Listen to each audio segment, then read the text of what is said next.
তো যুব কথাটার সাথে একটা নেগেটিভ, মানে আমাদের মনে হয় যে যুব মানে একটু মনে হয় মারবে টারবে চাঁদাবাজি করবে। এখন যুব শক্তির হইতেছে এই কনসেপ্টটা চেঞ্জ করে দিতে হবে। যুব শক্তি কি পারবে এই কনসেপ্ট চেঞ্জ করে দিতে? যুব শব্দটাকে জনগণের মাঝে নতুন করে হাজির করতে কি পারবে? ইনশাল্লাহ আমাদের সেই ভরসা আছে। গতকাল 10ই আগস্ট গাজায় শহীদ হইলেন আমার আনাস ভাই। আমরা দেখছিলাম জুলাইয়ে শহীদ হয়েছিলেন আমাদের আনাস ভাই। সেই আমাদের যে আনাস ভাই, এই বাংলার আনাস ভাই যে বার্তা লিখে গেছিলেন চিঠি, আপনারা আমাদের ওই গাজার আনাস ভাইয়ের শেষ বার্তা দেখলেও দেখবেন তাদের যে আকাঙ্ক্ষা, তাদের যে চেতনা সেইটা এক। তারা তাদের ভূমিকে রক্ষা করতে চাইছেন, তারা তাদের ভূমিকে আধিপত্যবাদ মুক্ত করতে চাইছেন।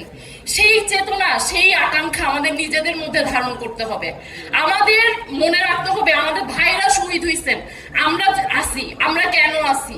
এই শহীদদের দায় আমাদের কাঁধের উপর। আমাদের এই বার্তা নিয়ে আমাদের আগায় যাইতে হবে। আমরা কেন আসি এটা আমাদের ভালো মতো অনুভব করা লাগবে, আমাদের এটা উপলব্ধি করা লাগবে। এই ঢাকা শহরের জেনজিটার চেতনা, জেনজিটার আকাঙ্ক্ষা যেমন আপনার ধারণ করা লাগবে, তেমনি আপনার ধারণ করা লাগবে গ্রামের মধ্যে বসবাস করা। ধরেন বয়োজ্যেষ্ঠ ওই বাঙালি মুসলমান নারী কি চায়? একটা গ্রামে একটা বাঙালি মুসলমান নারীর যে ত্যাগ, তার যে তিতিক্ষা, সেই ত্যাগ মিলে যাই হইতেছে আপনার একটা দলিত হরিজন একটা ভাইয়ের সাথে, একটা বোনের সাথে।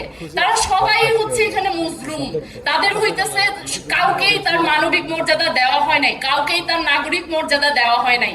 আপনাদের যুব শক্তিকে এখানে পাথেয় হইতে হবে।